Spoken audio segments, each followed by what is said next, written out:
Olá, amigos. Hoje nós estamos recebendo aqui na redação do Jornal da Imprensa o criador, o idealista do programa Pelos Bares da Vida, José Guilherme Schwann. Hoje nós vamos falar um pouquinho sobre a sua vida, a sua trajetória, o seu trabalho. Seja bem-vindo à nossa redação. Obrigado a você, Júnior, ao Lessa, amigo de muitos e muitos anos. Eu confesso a você que vou rememorando os fatos que me levaram a criar em 69 o programa, lá em Belo Horizonte, e às vezes a gente até nem acredita que tenha chegado até aqui, né? Mas foi uma trajetória gostosa, pode não ter sido devidamente remunerada como a gente esperava e imaginava, mas eu me considero um privilegiado. Chegar num programa de televisão regional aos 18 anos consecutivos. A bem da verdade, Zé, o programa ele é de grande audiência, tanto na TV aberta como também na TV fechada, no canal fechado. E é um programa voltado para a sociedade goiana, para os políticos e também para o meio empresarial. Aqui em Goiás, esse programa já está fazendo história há 18 anos, comemorado neste mês de agosto. Exatamente, dia 7 de agosto nós completamos 18 anos de Bem com a Vida. Eu digo de bem com a vida porque ele sempre foi de bem com a vida. Ele não teve essas mazelas que a gente ouve falar e que o Lessa tão bem colocou agora há pouco, quando nós estávamos em off, conversando, essas falcatruas, nada disso. A gente só mostra as coisas bonitas, gostosas, que o estado de Goiás tem, que a nossa capital é capaz de bem receber e que o Brasil, no seu complexo, no seu todo, também tem para o turista que venha do exterior ou para aquele que faça turismo interno no nosso estado e no nosso país. Aqui em Goiás o programa já existe há 18 anos, mas na verdade ele surgiu em Belo Horizonte, no final da década de 60. 69 que nós começamos a nossa trajetória, naquela época não tinha videotape, não tinha nada, era feito ao vivo num estúdio de televisão, TV Belo Horizonte, Canal 12, que um ano depois passou para a Rede Globo, e era feito num estúdio com 3 cadeiras, como nós estamos aqui, na mesa de um bar. E a gente jogava a conversa fora, né? Era interessante, era muito gostoso para você, mas a audiência era quase zero. É uma verdade inconteste, porque naquela época só existia os diários e emissoras associadas, né? Do Assis Chateaubriand. Eles é que comandavam. A TV Itacolomi tinha o índiozinho sempre na liderança, e era verdade. Era dono de uma audiência de 85%, 86%, e o restante era dividido entre outras 3 emissoras, né? Naquele tempo, não havia sequer mesmo os videotapes. Não, nada. Os programas eram feitos de improviso, praticamente, e sem maior experiência também. É verdade. Eu estou dizendo, nós conversamos há pouco, eu tive uma experiência muito boa nos anos 60, na TV e Rádio Nacional do Brasil, e você também passou por todo aquele processo, né, de fazer as coisas de improviso.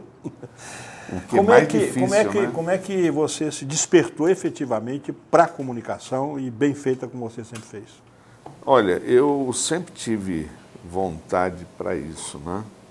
Eu era, também na década de 60, eu tive um restaurante lá em São Paulo, lá na rua 13 de Maio, a Rua das Cantinas, lá na capital paulista, e eu tive durante 4 anos, de 61 até 65, a Cantina La Gôndola.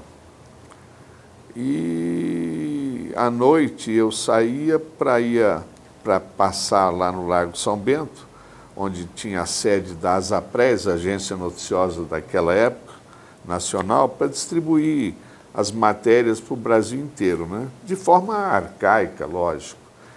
Então, eu sempre tive um sonho de fazer um programa de televisão. Eu tive um programa de rádio, na Rádio Tupi de São Paulo, programa JG Atende Você, das 10 às 11 da manhã. Alô? Pois não? Eu quero ouvir Nelson Gonçalves. E o programa era JG Atende Você. Você aí, eu aqui, nós fazemos o tempero gostoso da manhã paulistana, entendeu? Então era gostoso, eu sempre tive esse sonho de fazer um programa de televisão. Quando eu cheguei lá em Belo Horizonte, em 69, eu fui para ser gerente de um grande grupo empresarial, o Grupo Expresso Aéreo S.A. Rodex Expresso Aéreo, que era concessionário do Correio, malotes do Correio naquela época, né?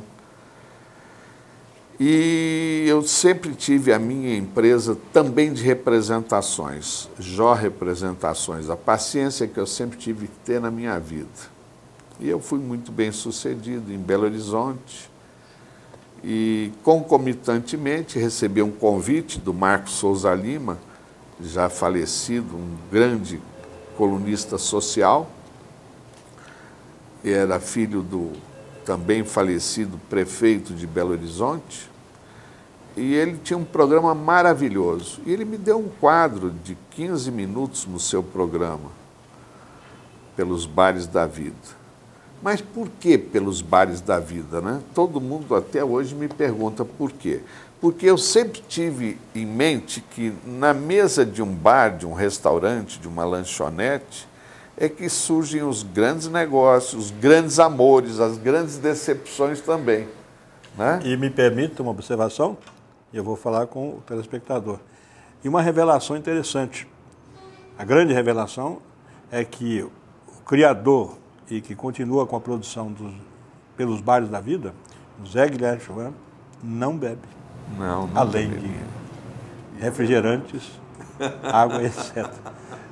É uma pergunta assim, você que frequenta à noite as grandes festas aqui, não somente em Goiânia, mas em diversas cidades do estado de Goiás, no Brasil, enfim, os bares aqui da capital, de Goiânia, eles perdem alguma coisa para os grandes centros? Eu me permito, Júnior, só uma entrada, mais uma vez, intervir aí. O Zé, ele foi o precursor, quer dizer, aquela pessoa que deu a Goiânia uma nova roupagem quanto à gastronomia e até o ambiente de bares, de restaurantes, quando exerceu o cargo de secretário, que nós vamos falar depois. Tá certo. O Júnior.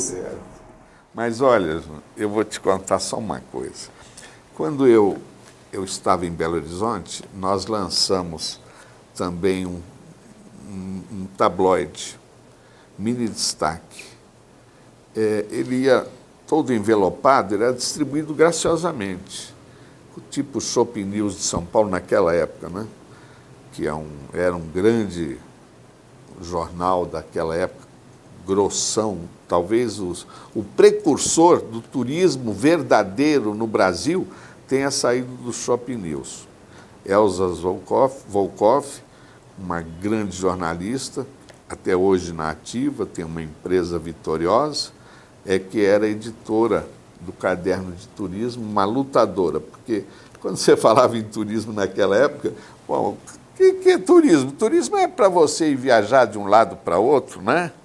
E hoje não é bem assim. Hoje é uma atividade econômica das mais importantes no mundo.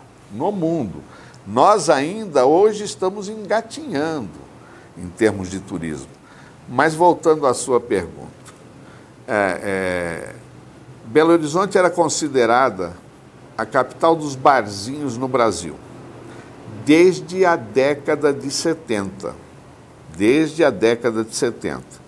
Em outubro do ano passado, com dados da Ambev, essa Láurea passou a ser da nossa capital, da nossa cidade de Goiânia. Não sou eu que estou afirmando. É uma grande multinacional, é a Ambev, que tem os dados comprobatórios desse aspecto. Então, hoje, eu posso te dizer com absoluta segurança, nós não perdemos para cidade nenhuma, para estado nenhum deste país continente. Não são palavras minhas, são dados, são pesquisas efetuadas por quem tem muito mais capacidade do que eu e qualquer outra criatura que esteja envolvida nesse nosso segmento. Zé, você foi um dos fundadores do Convention Bureau e também do SCAL.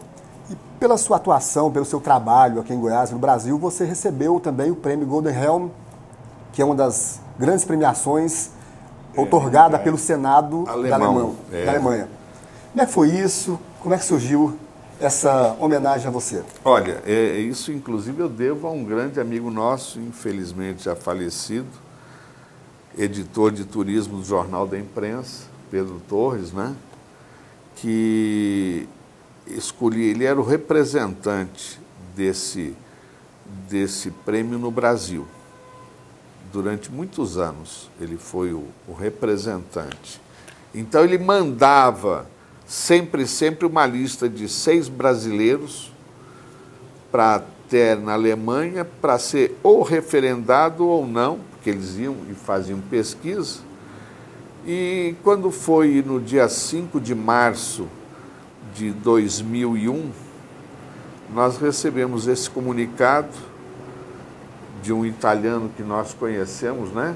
Você também conheceu, dizendo que nós iríamos receber na maior feira de turismo do mundo, ITB de Berlim, essa premiação. E eu te confesso, eu fui até com o Luciano Carneiro, meu querido amigo de viagens, hoje presidente do Sindicato de Hotéis de Goiânia. Meu colega do Facebook. É mesmo? Esse garoto. Não, ele é bom demais, né? Até no Facebook ele é bom demais. E eu fui com o Luciano Carneiro para receber essa outorga e foi uma das grandes emoções da minha vida. E eu guardo com muito carinho esse troféu, o certificado está numa moldura também, sabe? E é um orgulho que a gente tem, é uma vaidade que a gente ostenta, né? E que poucos brasileiros conseguiram ter. E esse mérito que o José Guilherme Schwann realmente realça a importância de Goiás e o seu trabalho, não só aqui no nosso estado, mas como em todo o Brasil, que acabou refletindo lá fora. Você vai falar sobre isso agora há pouco. Nós vamos dar uma pausa e a gente volta no próximo bloco.